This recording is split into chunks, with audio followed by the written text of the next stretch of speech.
अगरचे देना गलत है। इसी तरीके से हम इसी से प्ली लेते हैं मुस्लिम की हदीस है कि अगरचे इकट्ठी 3 तलाक देना हराम है, लेकिन जब दे दी जाएंगी तो शुमार कर ली जाएंगी। मसला नंबर 15 में मैंने बताया हुआ है। और दूसरी तरफ अब पाकिस्तान में ये वकील बड़ी मुसीबत खड़ी करते हैं, वो कहते हैं नहीं इकट्ठी वो 3 लिखवानी है क्योंकि फिर अगला निकाह नहीं होगा। वो 3 पूरी करवाते हैं, सही तरीके ना मार दो उनको, दोबारा गुंजाइश ना रहे। इसका एक सोल्यूशन मैंने दिया है कि खुला वाला मामला कर लिया जाए।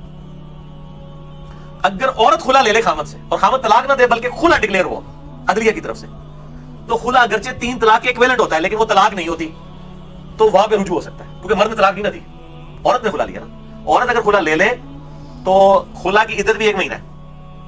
हाँ जी, तलाक याफ्ता की तो वो 3 महीने ना, इसमें 1 है। अबू दाऊद तिरमिज़ी में हदीस मौजूद है और मुस्नद शाफी में हदीस मौजूद है, सैयदना उस्मान का फतवा मौजूद है रज़ियल्लाहु तआला अन्हु अलैहि सलाम कि खुला वाली औरत जो है वो सही सनद के साथ है। खुला वाली औरत यानी अपने उसी पुराने मर्द के साथ दोबारा निकाह कर सकती है। अल्लाह तो है ही रामा है ना।